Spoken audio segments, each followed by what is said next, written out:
자본이 많다 하면은 사실은 과거에 중국에 뭐 원나라나 송나라 때도 보면 굉장히 부자였고 네. 또 이슬람도 그 엄청난 부자들이 많았거든요. 농업 기술도 이때 유럽보다는 중국이 더 발달을 했었고 그런데 이게 언제부터 그럼 유럽이 중국을 앞서가니까 1000년대까지만 해도 중국이 영국보다도 앞섰고 유럽의 어느 나라보다도 1인당 GDP가 높았어요. 유럽이 왜 산업혁명을 일으켰느냐예요. 이미 명나라 때부터 정체가 됐다. 중국이 이렇게 가다가 잘 나가다 꼬꾸라졌냐. 그러니까 중국 내에서 타 지역하고 거래하면 되는 거예요. 중국과 유럽의 가장 큰 차이는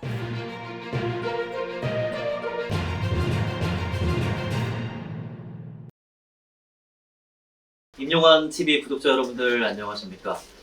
저는 오늘 1일 특별 MC로 나오게 된 아나운서 강명훈입니다. 네, 오늘 10만 구독자 이렇게 돌파 기념으로 조현승 박사님과 함께 이야기 나눠보도록 할 텐데요. 박사님 오늘 주제 네. 어떤 거죠? 오늘 주제는 산업혁명에 관한 건데 사실 이 얘기를 많이 해요. 산업혁명이 왜 유럽에서 일어났을까? 특히 영국에서 일어났냐? 그 얘기를 많이 하거든요. 그러니까 자본이 많다 하면은 사실은 과거에 중국에 뭐 원나라나 송나라 때도 보면 굉장히 부자였고 네. 또 이슬람도 그 엄청난 부자들이 많았거든요. 그렇게 자본이 쌓였는데 왜 거기서는 나타나지 않고 유럽에서 나타나게 됐을까? 여기에 대해서 사실 이게 굉장히 오랫동안 역사학계에서는 퍼즐이었어요. 네. 지금까지도 아직 통일된 의견은 없는데 이제 다양한 설명들이 있으니까 과거에 어떤 설명들이 있어 왔고 그 설명들의 타당성에 대해서 한번 다 같이 얘기를 해보면서 여러분들은 어떻게 생각하시는지 같이 한번 얘기를 해보도록 하죠. 여기에 대해서 이제 그 서양에서는 요즘에 나오는 얘기가 Great Divergence, 그래서 대분기라 그래요. 그러니까 서양하고 동양이 이렇게 갈라졌다는 거죠. 네. 왜 갈라지게 됐냐? 사실은 중국이 한 10세기 이전까지만 해도 굉장히 더 앞서 있었고 과학기술도 최고였어요. 여러분 잘 아시다시피 뭐 저 아나운서 분도 알겠지만 중국의 4대 발명품. 예. 그러면 종이, 종이, 화약, 화약, 나침반, 나침반, 인쇄술. 인쇄술.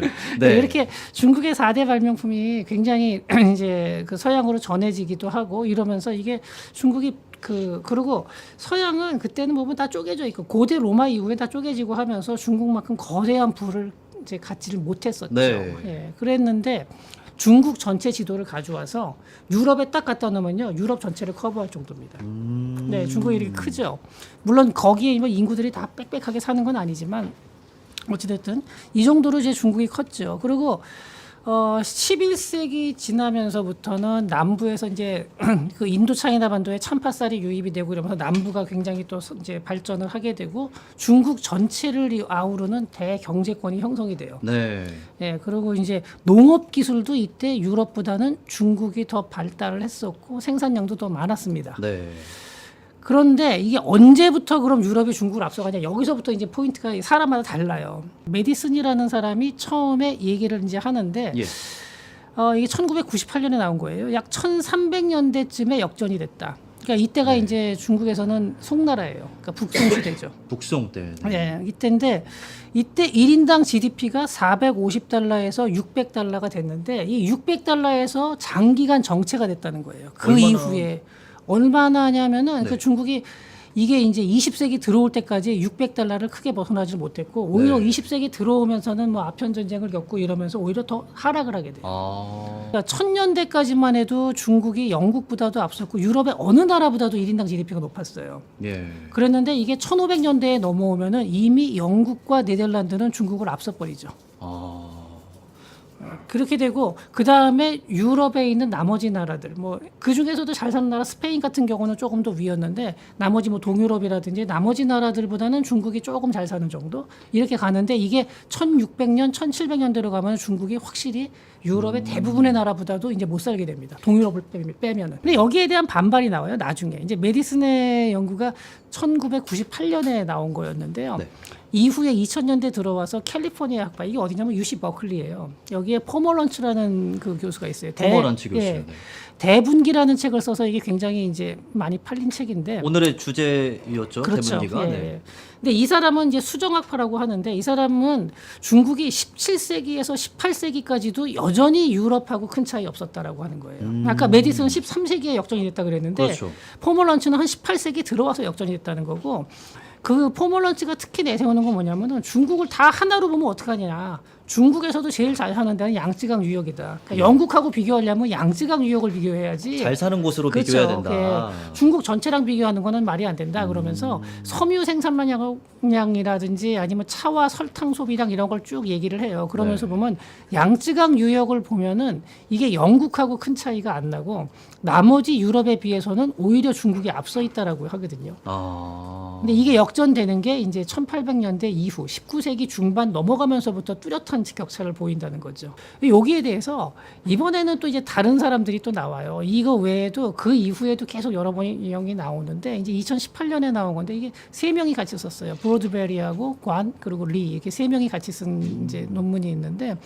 요즘에 또 이 논문이 상당히 또 이제 경제사학계에서는 많이 화제가 되고 있는 논문입니다. 그 아까 여기서는 어떻게 보면 1700년대 초반에 유럽과 중국의 대분기가 시작됐다. 그러니까 유럽하고 중국 간에 이 크로스가 이제 여기서 1700년대에 벌어졌다. 그러니까 메디슨하고 포멀런츠의 중간쯤 되는 거죠. 네, 이렇게 보는데 특히 이 연구에서의 그 차이는 뭐냐면은 명나라 때까지는 괜찮았는데 청나라 때 이제 꼬꾸라졌다는 거예요. 청나라 때. 네. 여기에 대해서도 또 반발이 있어요. 이미 명나라 때부터 정체가 됐다. 정화의 원정을 봐라. 나가다가 멈추지 않냐. 왜 당최 중국에서는 그럼 중국에 이렇게 가다가 잘 나가다 꼬꾸라졌냐. 이걸 처음 제기한 건 아닌데 굉장히 오래전부터 유명했던 게 니담이라는 교수님이 있어요. 예. 그리고 이걸 니담 퍼즐이라 그래요. 니담이 제시한 퍼즐. 문명 초기부터 중세까지 경제적 과학적으로 중국이 더 발전했었는데 왜 산업화에 실패했을까? 그리고 그때부터 유럽에 뒤처지게 됐을까? 이게 니담이라는 분이 내놓은 그 니담 퍼즐이에요. 굉장히 유명했어요. 이거 네. 경제사뿐만이 아니라 사학을 공부한 분들은 아마 니담 퍼즐은 다 아실 거예요. 니담이라는 사람이 굉장히 유명한 사람이거든요. 여기에 대해서 여러 가지 답변이 나와요. 근데 한때 대세가 됐었던 게 1972년에 마크 엘빈이라는 분이 이제 내세운 건데 하이 레벨 이퀄리브리움 트랩이에요. 이게 뭐냐면은 중국이 이미 성장을 많이 해서 하이 레벨 이퀄리브리움 딱 올라가고 나니까 더 이상 발전의 인센티브가 떨어졌다는 거죠. 이 사람이 제시한 게 네 가지 이유인데 예. 첫 번째가 풍부한 노동력. 그러니까 중국은 노동력이 많아서 오히려 이제 자본하고 노동을 투입할 때 노동을 넣으면 되지 자본을 구태여 넣을 필요가 없다. 산업화의 욕구가 별로 없다라는 거, 별로 필요가 없었다라는 거고. 그 다음에 전국적으로 발달된 그 네트워크가 있었다. 그러니까 유럽 같은 경우는 도시 국가들 막 이렇게 돼 있으니까 서로 이렇게 무역을 멀리 해야 되는데 중국은 전체 국가를 하나의 제국을 이미 형성한 상태이기 때문에 구태여 그렇게 타 지역과의 거래를 할 필요가 없었다는 거죠. 그러니까 다른 데로 멀리. 그러니까 중국 내에서 타 지역하고 거래하면 되는 거예요. 그 다음에 로컬에서 뭘 다 만들 필요도 없이 워낙 땅이 넓으니까 여기저기 다 만들어 오기 때문에 더 만들려고 할 만한 유인도 없다는 거예요. 그렇군요. 그러니까 너무 땅덩이가 컸다라는 거죠. 그 다음에 세 번째로 뭘 제시했냐면요. 도교에서 유교로 전환됐다. 그러니까 도교는 좀 더 친자연적이고 우주에 대한 탐구를 중시해서 과학기술 발전을 촉진한다. 여기서부터 좀 이상하긴 하죠. 근데 저건 사실 앞에 두 개도 좀 이상했지만 여기서 좀 더 이상해지죠. 근데 이게 한때 대세였어요. 도교가 과학 발전에 도움이 됐다. 자가 뭐 그렇다 치고. 그다음에 네 번째로 뭘 얘기했냐면요. 농노제가 소멸된 거를 쳐요. 이게 뭐냐면 농노들이 주인한테서 기술을 전수받고 이래가지고 유럽에서는 이게 기술 전수가 쭉 됐는데 예. 이게 자용농이 많아지다 보니까 교육 기회가 소멸됐다 그러는데 노예가 없어져서 교육이 발전을 못하고 지식이 전달이 안 된다. 이거 뭐 잠깐 한번 그러니까 가지고 잠깐 이게 한때 대세였다는 거예요. 이런 게 대세가 될 수 있군요. 이게 70년대니까. 그렇죠, 그러니까 그렇죠. 이때는 뭐냐면 서양 사람들이 잘 모르는 거예요. 중국에 대해서. 네. 영국은 시장이 좁고 노동력이 부족하니까 어쩔 수 없이 기술에 투자하게 됐다는 거죠. 사람의 욕망이 어느 단계에서 충족된다. 하이 레벨 이퀄리브리움이라는 거에서 충족이 된다. 그래서 중국 사람들은 더 이상의 생산성 혁신이 필요하지 않다. 이제 이렇게 결론을 내린 거예요. 이 사람은. 중국 사람들은 전부 다 그러면은 욕망이 없고 여기서 만족하고 정말 안분지족의 지혜를 전 국민이 다 깨우쳐가지고 더 이상 뭔가 하고 싶은 생각이 없는 거죠. 근데 요 다음에 이제 아까 그거는 하이 하이 이퀄리브리엄 트랩이었고 70년대고요. 예. 그다음에 90년대에 네. 요건 중국 계약자입니다. 저스틴 린이라는 사람인데 저스틴 린. 예. 95년도에 나온 공급 실패 가설이에요. 그러니까 Supply Failure Hypothesis인데 이건 뭐냐면은 네. 14세기 이전에는 그러니까 이 사람은 14세기 정도로 보더라고요. 중국이 이렇게 이제 뒤처지게 된 거를. 근데 이때는 뭐냐면은 중국의 기술이 그 전까지는 이게 빨리 가다가 14세기 때 이제 꼬꾸라지게 된 게 네. 기술이 대중들한테 공급되지 못했기 때문이라고 봤는데 그 가장 큰 이유가 뭐냐면 중국의 발전은 경험 중심의 발전이었다는 거죠.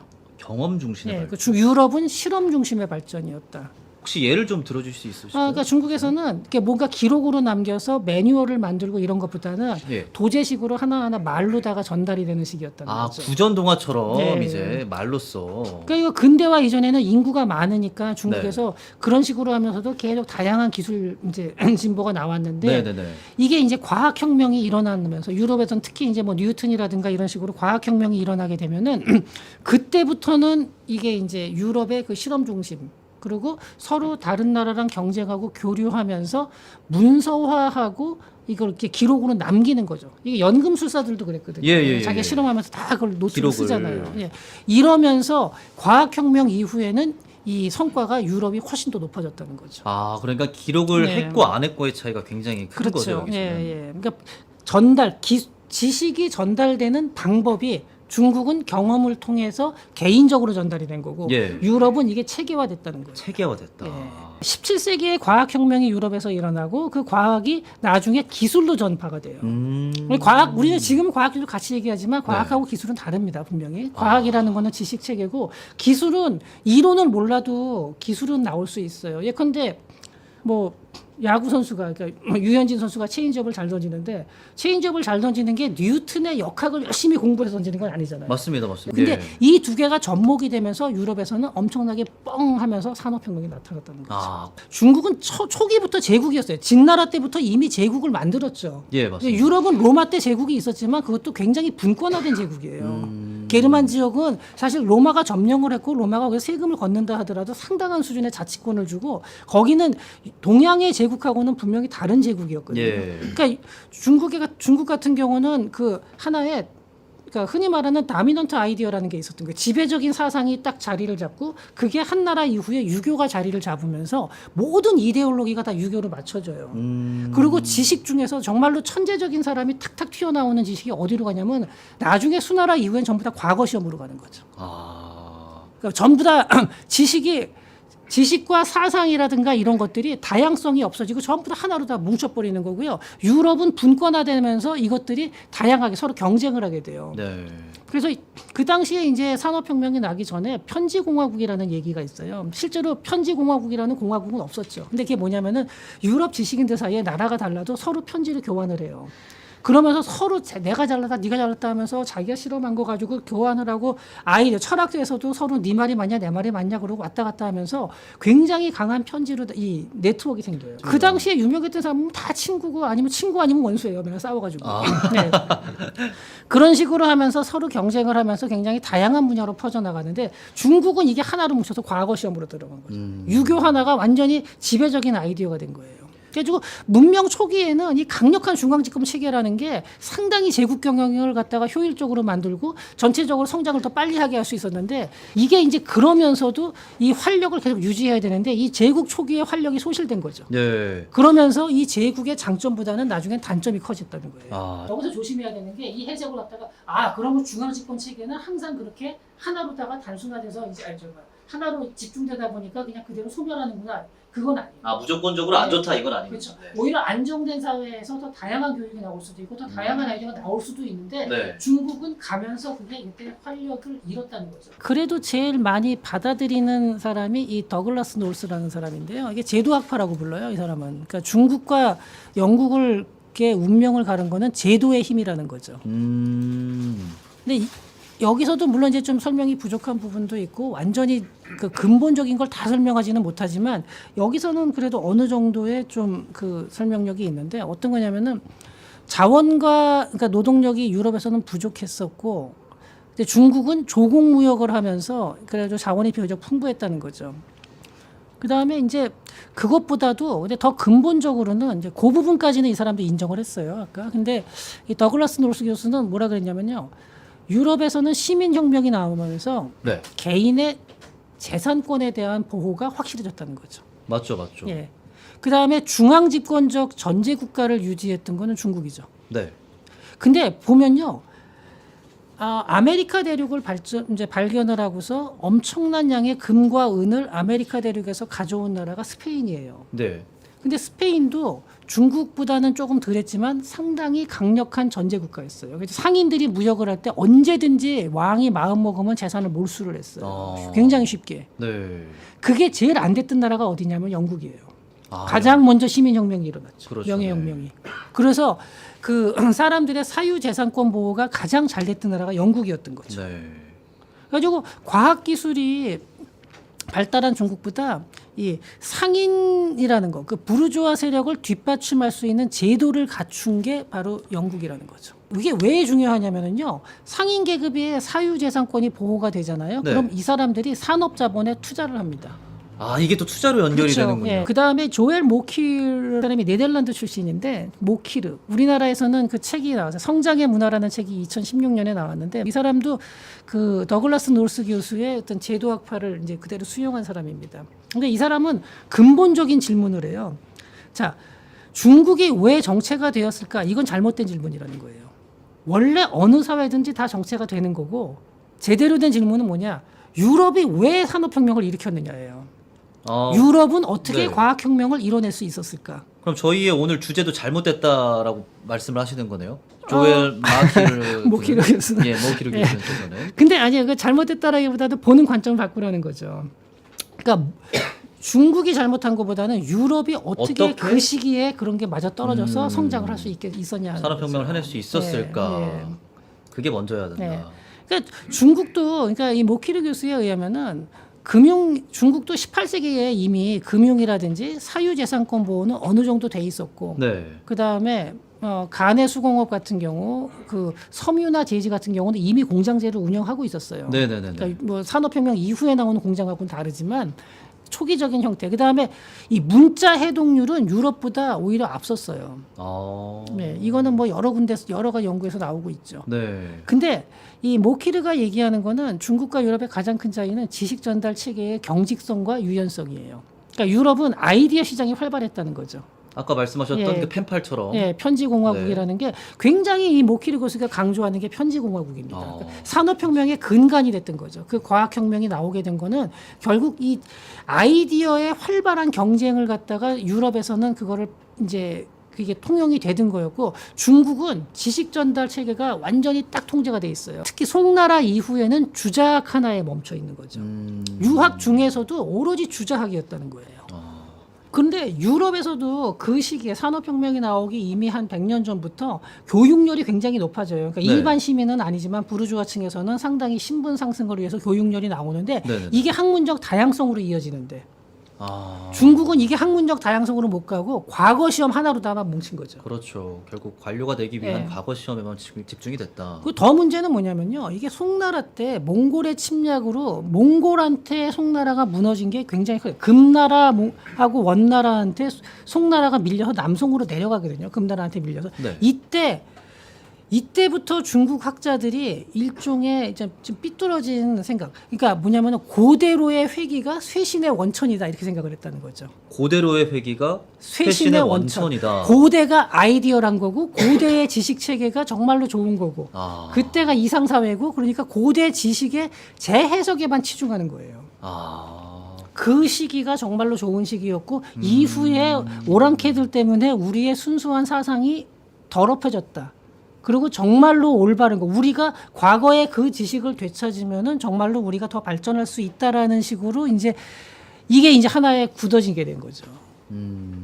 그러다 보니까 거기서 빨리 탈피를 해야 되거든요. 그럼 우리가 왜 쟤들한테 밀렸을까를 생각해가지고 이 극복을 해나가야 되는 게 아니라 그게 아니라 우리가 근본적인 마음을 갖다가 잃어버렸기 때문에 쟤네들한테 뺏긴 거야라고 이렇게 착각을 하는 거죠. 아, 이건 좀 잘못된 네. 어떤 그런 생각이었던 것 같습니다. 네. 그리고 이제 또 하나는 모키르는 그 얘기도 해요. 주변에 이제 국가가 만약에 중국하고 비슷하게 경쟁하는 국가가 하나쯤 있어서 학문을 교류할 수 있으면 좋은데 그런 나라가 없었다는 거예요. 중국 주변에는. 아. 예, 우리나라는 소중화 그래가지고 중국을 더 열심히 쫓아가고 있었고 그렇네요. 이 일본하고도 교류가 많지 않았었고요. 근데 이 모키르 교수는 편지공화국을 갖다가 굉장히 중요하게 보면서 이 편지공화국이라는 게 유럽의 계몽주의를 만들었고 이 네. 계몽주의가 정치적, 사상적 계몽주의뿐만이 아니라 산업 계몽주의로 갔다는 거예요. 그러니까 산업에서도 그냥 과거에 하는 식으로 막연하게 주먹구구식으로 하는 게 아니라 하나하나 데이터화 시킨다는 거죠. 이제. 데이터. 예, 그러니까 대장간에서 뭘 하더라도 하나하나 과학적인 걸 갖다 이제 적용하기 시작하는 거죠. 결국은 그게 나중에 산업혁명으로 이어진다는 거죠.